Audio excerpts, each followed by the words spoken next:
Hey! Hey! Welcome to Get Enlightenment Quick. The light is the way. And we're going to recap really quick from video number one. Video number one was just basically the mindset, your value. Know your value when you enter into action. What are you offering? What are you offering? Number two, scout this person, prospect this person. And number three, my friend, eradicate neediness so they don't exploit you. Now part two, we're focusing on something very interesting. How to have a blesser when you're a male, But number two, you have to know, I'm not talking trash or anything, but a lot of people, they're not really successful. They just dress, they act. It's just the swag. They have a swagger, But to really know if someone really can back that up, that swagger, you need to, number one, look at how they dress. What I've noticed is that some people, this is how I put it, people who dress like designer clothing are rich, and people who dress in quality clothing, you can feel it, you can see it, it's not easily stained, it has a unique shine to it. Those are wealthy people, you know what I'm saying? Them simple. You need to define for yourself. So where do you find? This is going to be the interesting. First, you have to define what type of status do you want from these people?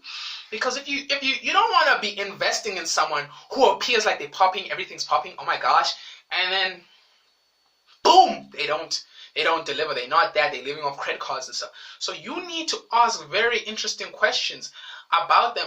You got to ask how is stuff? And you listen to I'm just making it stupid. You're not gonna be vague and boring like that. You have to define what specifically do you want, what range.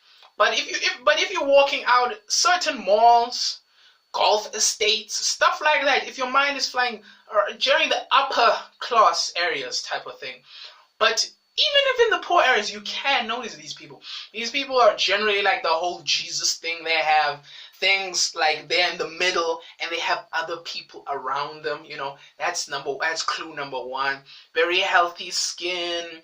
Their body language. It's not necessarily taking up space, but it's very they move almost like Gandhi, slow with a purpose. You know what I'm saying? That is basically where you can also prospect and find these people. Certain malls you can also do. The reason you must really drill down and know where you can find these people is because it gives you a sense of certainty, knowing that you will get this. All you have to do is just harvest.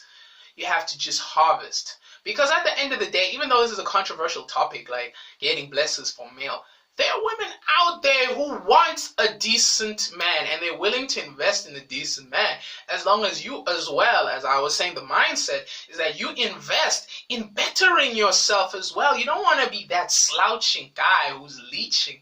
We don't like people who leech. It goes back to that thing like I was saying in the previous video. Neediness. It's not really right. It's not sexy. That's why we don't help hobos. That's why we don't date hobos. I've never seen nobody date a hobo. It's just the way it's set in stone. It's wrong from a social aspect. I agree, but we're not social creatures. We're animals. Social biology. Books like on Desmond Morrison, they said this. It's in the 1960s it was very interesting. Like that book, those books on social biology, they were blacklisted back in the day. But now it's like, oh my gosh, this guy is so clever. That's the curse of science. But to go back, you need to know, you need to be looking. You need to know who are the real players. And you also need to, another thing, look at where you at the moment, dog. You can't be like, I want a Bill Gates, but you're living in a shack. Man, you racks on racks on racks. It's a progression, But I'm not teaching being a social climber. You can do that if you want to. You can be a social climber and realize all that thing. But what I'm trying to prove is that there are women out there who want positive and good men, and they're willing to reward you for giving them the love and all that crap if you have the right mindset. And and that's what I'm about. It's about instilling that right mindset and also knowing where to go. There are if you don't believe me, look at mythology, fiction, autobiographies. Look at Aladdin. I know this is messed up examples, but look at Aladdin. Aladdin's a poor boy, but he ends up dating this rich girl. And then, you know, you look at the prince and the pauper. The prince is a poor boy. Okay, there's not really no dating, but the point I'm trying to make is that they sick of having yes men. And if you can stop being a yes man and be congruent and ethical and just be honest with it, you know, then they'll reward you. The money is a reward. It's not a means. It's not like I'm not trying to be sexist or anything. It's not like in the girl sense with women where it's kind of like prostitution. That's why women be hating on other women when it comes to having a blesser.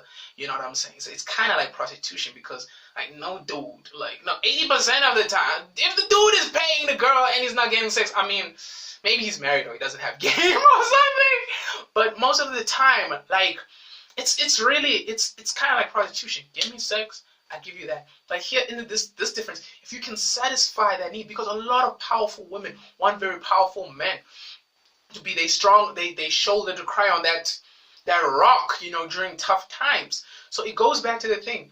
Do you know where to find them? What malls? Do you network? Do you go? Are you part of clubs?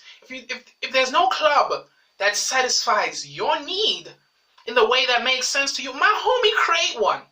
Create the demand. Be like Pablo Escobar, Noriega, you know what I'm saying? You know, create the demand. Have the distribution channels, you know. You don't know. They might come flocking to you. You don't know these things. So I have to end it here for part 2. So someone once told me sharing is caring.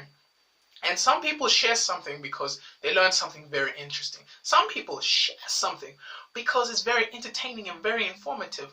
And many people share something because it's very unique, intriguing, innovating. It challenges the status quo, and you can find yourself feeling the need to share something for the reasons I mentioned or for the reasons that make sense for you. Feel me? Thank you very much.